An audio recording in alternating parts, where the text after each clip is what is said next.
வணக்கம். மதிமுகம் செய்திகள். இன்றைய முக்கிய நிகழ்வுகளை பார்ப்பதற்கு முன்பாக தலைப்பு செய்திகளை பார்க்கலாம். ஈரோட்டில் ரூபாய் 4.9 கோடியில் சுதந்திர போராட்ட வீரர் பொல்லான் சிலையுடன் கூடிய மணிமண்டபம் திறந்து வைத்தார் முதலமைச்சர் மு.க.ஸ்டாலின்.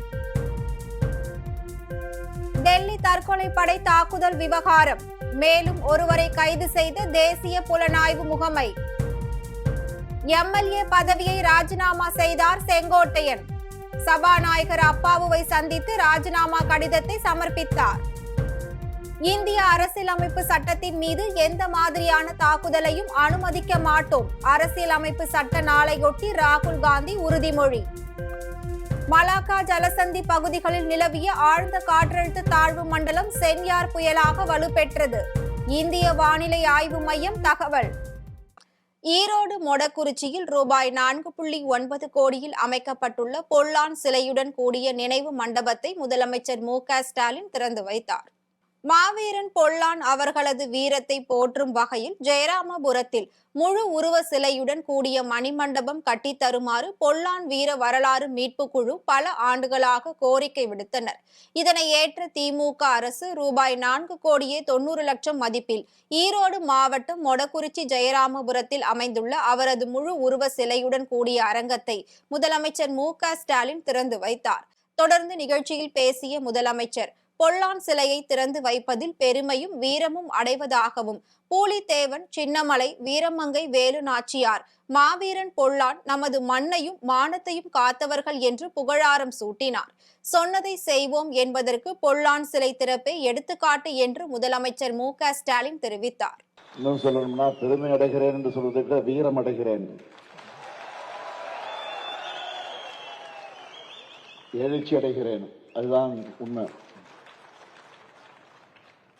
பூலித்தேவன், வீரபாண்டிய கட்டபொம்மன், தீரன் சின்னமலை, மருதிருவர், வீரமங்கை வேலுநாச்சியார், மாவீரன் பொல்லான் என்று நம்ம தமிழ் மண் ஈண்டெடுத்திருக்கக்கூடிய மாவீரர்கள் அத்தனை பேரும் நம்முடைய மண்ணை, மொழியை, மானத்தை காத்திருக்கக்கூடியவர்கள்.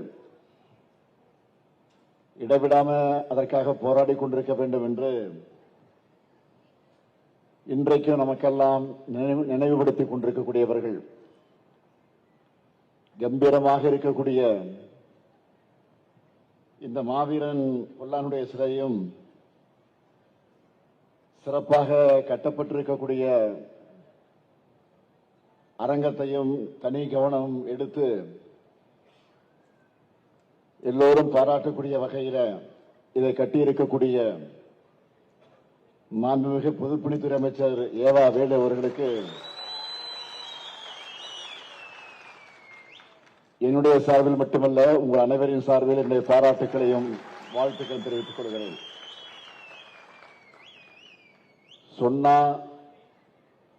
சொன்னதை செய்கிறவன் தான் இந்த முத்துவேல் கருணாநிதி ஸ்டாலின்.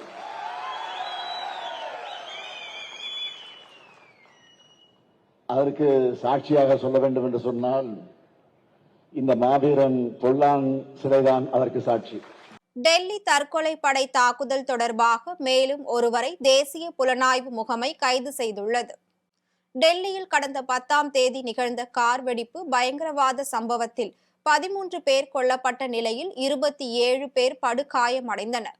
இந்த சம்பவம் தொடர்பாக டெல்லி போலீசார் வழக்கு பதிவு செய்திருந்த நிலையில் தேசிய புலனாய்வு அமைப்பு அதனை விசாரணைக்கு எடுத்தது. இந்நிலையில் டெல்லி கார் குண்டுவெடிப்பு சம்பவத்தில் கைது செய்யப்பட்ட 3 மருத்துவர்கள் உட்பட 4 பேரை தேசிய புலனாய்வு அமைப்பு விடுவித்துள்ளது.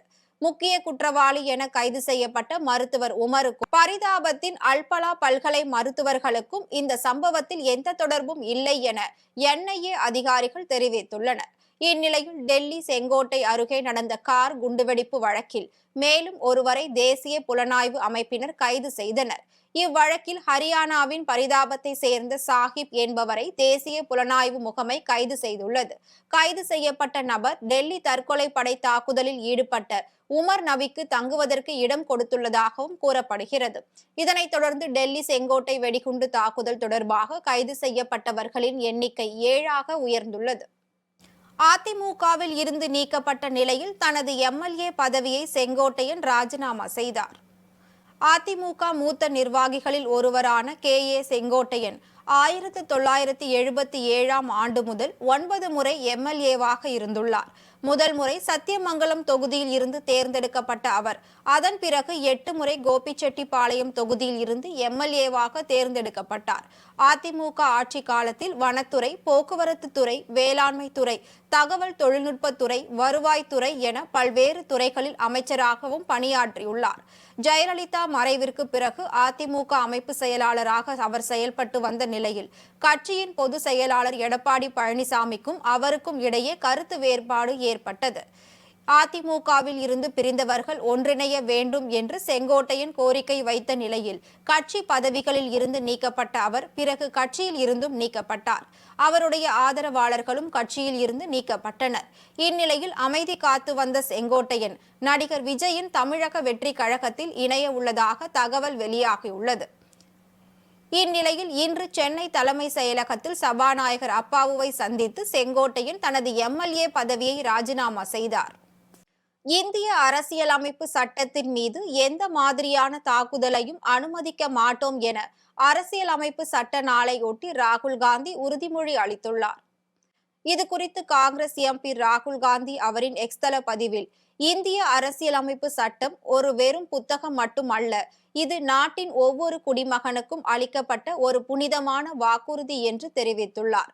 அரசியலமைப்பு சட்டம் ஏழைகள் மற்றும் ஒடுக்கப்பட்டவர்களின் பாதுகாப்பு கவசம் என்றும், அரசியலமைப்பு சட்டம் பாதுகாப்பாக இருக்கும் வரை ஒவ்வொரு இந்தியரின் உரிமைகளும் பாதுகாப்பாக இருக்கும் என்றும் ராகுல் காந்தி குறிப்பிட்டுள்ளார். மேலும் அரசியலமைப்பு சட்டத்தின் மீது எந்தவிதமான தாக்குதலும் நடக்க அனுமதிக்க மாட்டோம் என்று கூறிய ராகுல் காந்தி, அதை பாதுகாப்பது தனது கடமை, அதன் மீது விழும் ஒவ்வொரு தாக்குதலுக்கும் முன்னால் தான் உறுதியாக நிற்பேன் என்றும் பதிவிட்டுள்ளார்.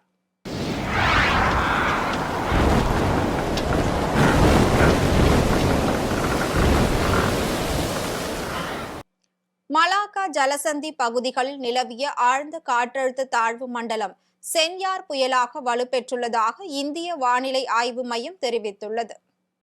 மலேசியா மற்றும் அதனை ஒட்டிய மலாக்கா ஜலசந்தி பகுதிகளில் நிலவிய ஆழ்ந்த காற்றழுத்த தாழ்வு பகுதி மேற்கு வடமேற்கு திசையில் நகர்ந்து காற்றழுத்த தாழ்வு மண்டலமாக நேற்று வலுப்பெற்றது.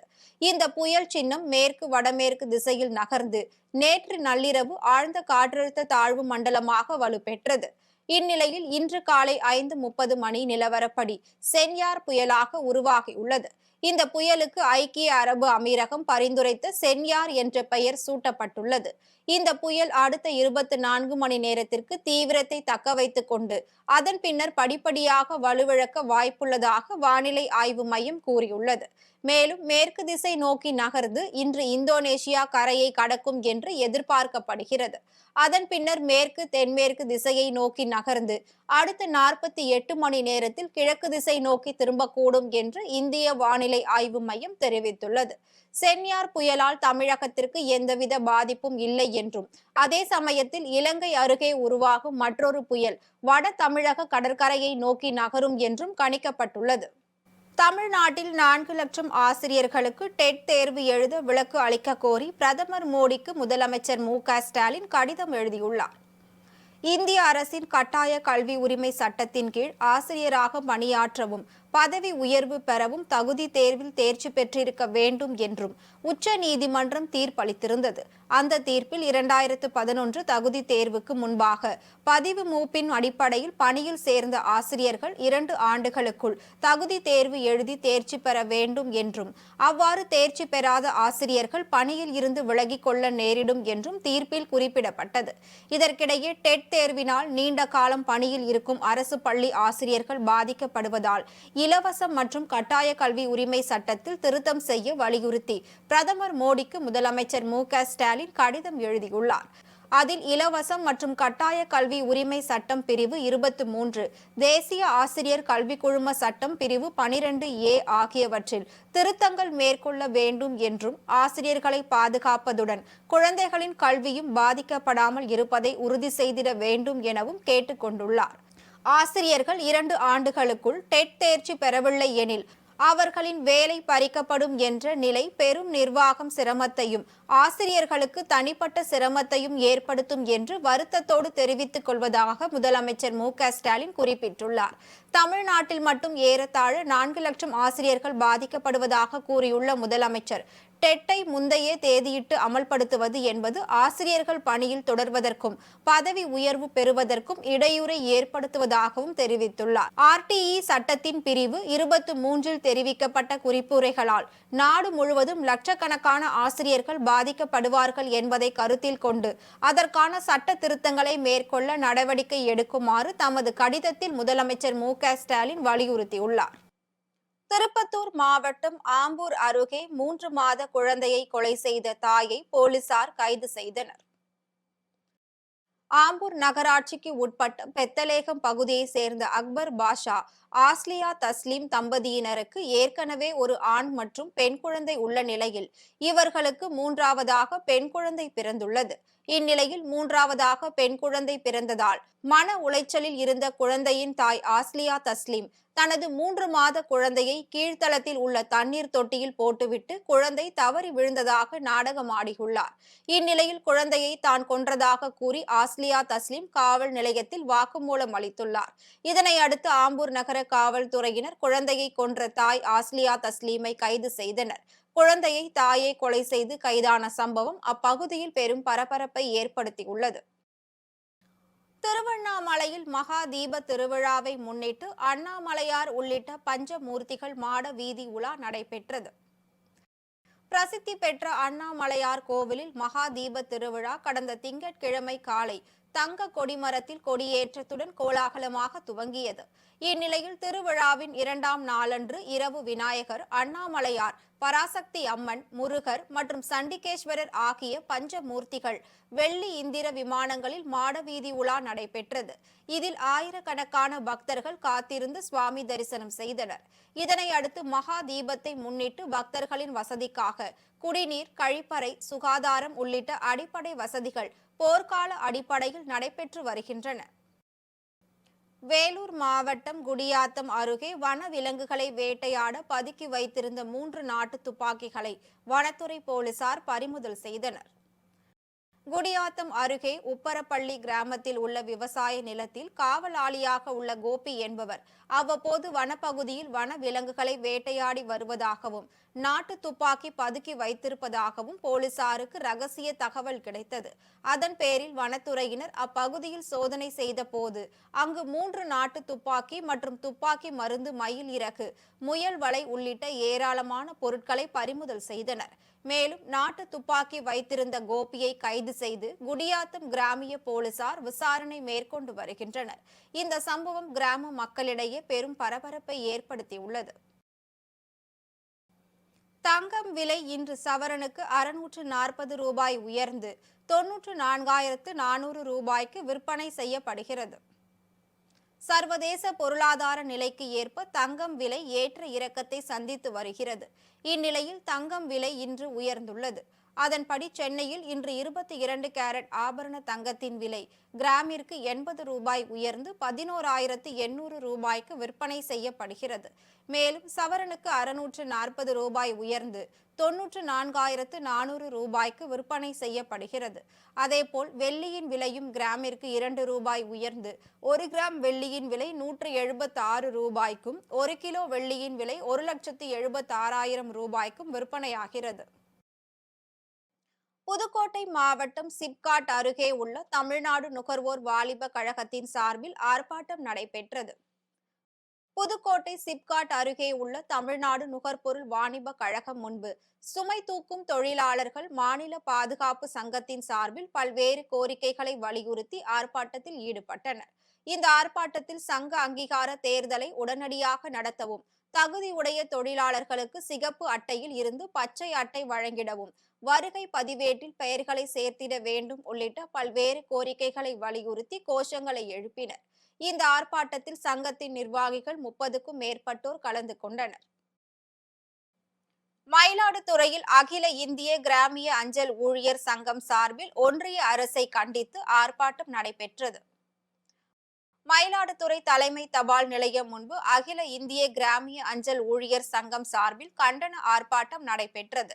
இதில் ஊழியர்களுக்கு மகப்பேறு விடுப்பில் உள்ள காலங்களில் மாதம் ஊதியம் வழங்கிட வேண்டும் உள்ளிட்ட 10 அம்ச கோரிக்கைகளை வலியுறுத்தி போராட்டம் நடைபெற்றது. சங்கத்தின் மாவட்ட தலைவர் மதியழகன் தலைமையில் நடைபெற்ற இந்த போராட்டத்தில் ஏராளமான அஞ்சல் துறை ஊழியர்கள் பங்கேற்று தங்கள் கோரிக்கைகளையும் வலியுறுத்தி ஒன்றிய அரசையும் கண்டித்து கோஷங்கள் எழுப்பினர். ராணிப்பேட்டை மாவட்டம் ஆற்காடு அருகே ஸ்ரீ கற்பக விநாயகர் கோவில் திருக்குட நன்னீராட்டு பெருவிழா வெகு விமர்சையாக நடைபெற்றது. ஆற்காடு அருகே உள்ள ஸ்ரீ கற்பக விநாயகர் கோவிலின் திருக்குட நன்னீராட்டு பெருவிழா கடந்த நவம்பர் 24 குரு விநாயகர் பூஜையுடன் துவங்கியது. இவ்விழா தொடர்ந்து நவம்பர் 30ஆம் தேதி வரை நடைபெற உள்ள நிலையில் திருவீதி ஊர்வலம் நடைபெற்றது.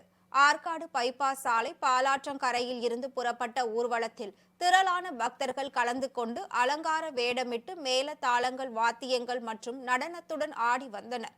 மேலும் 200க்கும் மேற்பட்ட பெண்கள் தீர்த்தம் மற்றும் முளைப்பாரி சுமந்தவாறு ஊர்வலமாக வந்து ஸ்ரீ கற்பக விநாயகர் கோவிலில் உள்ள அம்மன் திருவுருவ சிலைக்கு சமர்ப்பித்து வழிபட்டனர். ஆப்கானிஸ்தான் மீது பாகிஸ்தான் நடத்திய வான்வழி தாக்குதலில் குழந்தைகள் உட்பட 10 பேர் உயிரிழந்துள்ளனர். பாகிஸ்தானில் சமீப காலமாக பயங்கரவாத தாக்குதல் அதிகரித்துள்ளது. இதற்கு தெஹ்ரிக்-இ-தலிபான் பாகிஸ்தான் என்ற பயங்கரவாத அமைப்புக்கு ஆப்கானிஸ்தான் அடைக்கலம் கொடுப்பதே முக்கிய காரணம் என பாகிஸ்தான் குற்றம் சாட்டியுள்ளது. ஆப்கானிஸ்தானின் தலிபான் அரசாங்கம் இதனை திட்டவட்டமாக மறுத்துள்ளது. இதனை ஏற்காத பாகிஸ்தான் ராணுவம் ஆப்கானிஸ்தான் மீது கடந்த மாதம் தாக்குதல் நடத்தியது. இதனால் இரு தரப்பினருக்கும் இடையே மோதல் தீவிரமடைந்தது. அதன் ஒரு பகுதியாக தற்போது ஆப்கானிஸ்தானின் பாக்டிகா, குனார் உள்ளிட்ட 4 மாகாணங்களில் பாகிஸ்தான் சரமாரி வான்வழி தாக்குதல் நடத்தியது. இதில் அங்குள்ள வீடுகள் இடிந்து தரைமட்டமாகி 9 குழந்தைகள் உட்பட 10 பேர் உயிரிழந்ததாக தகவல் வெளியாகியுள்ளது. மீண்டும் தலைப்புச் செய்திகள். ஈரோட்டில் ரூபாய் 4.9 கோடியில் சுதந்திர போராட்ட வீரர் பொல்லான் சிலையுடன் கூடிய மணிமண்டபம் திறந்து வைத்தார் முதலமைச்சர் மு.க. ஸ்டாலின். டெல்லி தற்கொலை படை தாக்குதல் விவகாரம் மேலும் ஒருவரை கைது செய்த தேசிய புலனாய்வு முகமை. எம்எல்ஏ பதவியை ராஜினாமா செய்தார் செங்கோட்டையன். சபாநாயகர் அப்பாவுவை சந்தித்து ராஜினாமா கடிதத்தை சமர்ப்பித்தார். இந்திய அரசியலமைப்பு சட்டத்தின் மீது எந்த மாதிரியான தாக்குதலையும் அனுமதிக்க மாட்டோம். அரசியலமைப்பு சட்ட நாளையொட்டி ராகுல் காந்தி உறுதிமொழி.